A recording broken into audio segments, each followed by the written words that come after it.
अगर आपने कभी थिएटर में 3D मूवी देखी हो तो आपको ये भली भांति पता है कि वहाँ मूवी बहुत ही वास्तविक दिखती है।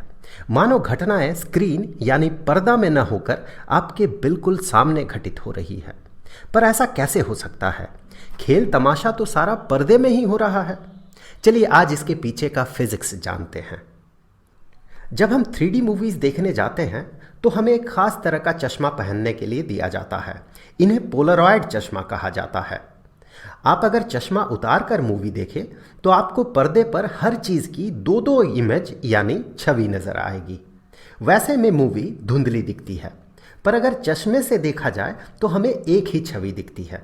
जैसे कि यहाँ आप टॉम और जेरी का दो दो छवि अगल बगल देख रहे हैं। पोलरॉइड चश्मे के एक भाग से एक छवि और दूसरे भाग से दूसरी छवि दिखती है, और ये दोनों छवि एक ही जगह पर न होकर दो अलग अलग जगह पर होने के कारण हमारे आँखों में अलग अलग एंगल यानी कोण बनाता है। हमारे दिमाग को ये लगता है मानो वो एक ही छवि को दो अलग अलग एंगल से देख रहा है, जिससे हमें डेप्थ परसेप्शन यानी दूरी का आभास होता है और चीज़ें स्क्रीन से बाहर निकली दिखती है। हम जब अपने सामने किसी चीज़ को देखते हैं तो वो हमारे आँखों के साथ अलग अलग एंगल बनाता है। चीज़ें जितनी दूर होती है बीच का एंगल उतना छोटा होते जाता है। इसी एंगल का बोध से हमारा दिमाग ये तय करता है कि वस्तु कितनी दूर है। अब अगर मूवी बनाने वाला ये चाहे कि आप उस वस्तु को अपने और पास देखें तो पर्दे पर दो छवि के बीच की दूरी को बढ़ा दिया जाता है, जिससे हमारी आंखों के साथ छवि का बना हुआ एंगल बढ़ जाता है और हमारे दिमाग में वो वस्तु का और पास होने का बोध जगता है। पर अब सवाल ये उठता है कि कैसे हम एक छवि को चश्मे के एक हिस्से से और दूसरे छवि को दूसरे हिस्से से देख पाते हैं। इसके पीछे फिजिक्स का कौन सा नियम काम करता है? इसके लिए हमें लाइट का पोलराइजेशन को समझना होगा। लाइट होता है इलेक्ट्रोमैग्नेटिक वेव यानी इलेक्ट्रिक और मैग्नेटिक फील्ड का वेव मतलब तरंग। यहाँ आप सिर्फ इलेक्ट्रिक फील्ड वाले पार्ट को देख रहे हैं। इलेक्ट्रिक फील्ड इन तीरों से दर्शाया गया है। ये वेव इस खड़े तल पर यानी वर्टिकल सरफेस पर है, पर हो सकता है कि वेव किसी और तल पर हो, जैसे कि यहाँ पर ये वेव क्षैतिज तल पर यानी हॉरिजॉन्टल सरफेस पर है। साधारणतः जो लाइट हम देखते हैं उसमें अलग अलग तलों पर चलता हुआ इलेक्ट्रोमैग्नेटिक वेव्स होता है। इसे अनपोलराइज्ड लाइट कहा जाता है। पर जब इस लाइट को पोलरॉयड नाम के फिल्म से पार किया जाता है तो उससे सिर्फ एक ही तल का लाइट वेव पार हो सकता है, बाकी को पोलरॉयड सोख लेता है। कैसे सोखता है? इसके लिए आपको 12th क्लास के लिए बना पोलराइजेशन का डिटेल्ड वीडियो देखना होगा, जिसका लिंक आपको इस वीडियो के अंत में मिल जाएगा। इस प्रोसेस को लाइट का पोलराइजेशन कहा जाता है और पार हुए लाइट को पोलराइज्ड लाइट कहा जाता है। अब इस पोलरॉयड से जिस तल का वेव पार हो सकता है उसे उस पोलरॉयड का पास एक्सिस कहा जाता है।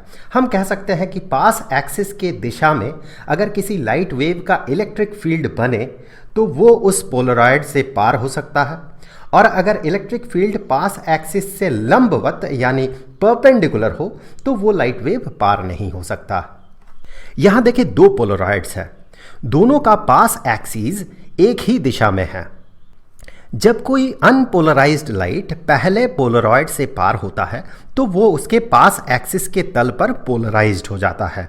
अब चूंकि दूसरा पोलरॉइड का पास एक्सिस भी उसी दिशा में है तो वो लाइट उससे भी पार हो जाता है।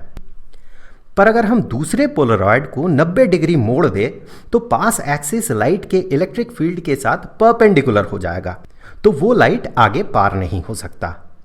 3D मूवी दिखाने के लिए पर्दे पर दो प्रोजेक्टर से मूवी प्रोजेक्ट किया जाता है। दोनों के सामने दो पोलरॉइड्स रखा जाता है, लेकिन उनके पास एक्सिस एक दूसरे के साथ लंबवत यानी परपेंडिकुलर होता है। जो चश्मा हमें पहनने के लिए दिया जाता है उसमें भी दो पोलरॉइड्स होते हैं। यहाँ भी पोलरॉइड्स का पास एक्सिस परपेंडिकुलर होता है। इन सीधी लाइन से पास एक्सिस को दिखाया गया है। एक प्रोजेक्टर से निकला अनपोलराइज्ड लाइट पोलरॉयड से पार होते हुए पोलराइज्ड हो जाता है, जो कि पर्दे पर छवि बनाता है, और वो लाइट चश्मे के एक हिस्से से ही पार हो पाता है। जिस हिस्से का पास एक्सिस प्रोजेक्टर वाले पोलरॉइड के पास एक्सिस के साथ मेल खाता है। दूसरा हिस्सा इस लाइट को पार होने नहीं देता है। तो ये छवि चश्मे के एक हिस्से से दिखती है जबकि दूसरे हिस्से से नहीं दिखती। अब दूसरे प्रोजेक्टर से निकली लाइट से बनी छवि चश्मे के दूसरे हिस्से से दिखती है। इस तरह से जब एक ही छवि के दो प्रतियां यानी कॉपीज हमारे आंखों में अलग अलग एंगल बनाता है तो वो हमें पर्दे से बाहर निकला और हमारे पास दिखता है। अब अगर फिजिक्स में आप रुचि रखते हैं और आपको पोलराइजेशन के और भी इंटरेस्टिंग इफेक्ट जानना है तो क्लास 12th के लिए पोलराइजेशन पर बनी वीडियो को आप YouTube पर खोज सकते हैं। तो फिर मिलते हैं अगले वीडियो में किसी और इंटरेस्टिंग टॉपिक के साथ। तो तब तक के लिए खुश रहें। Good bye.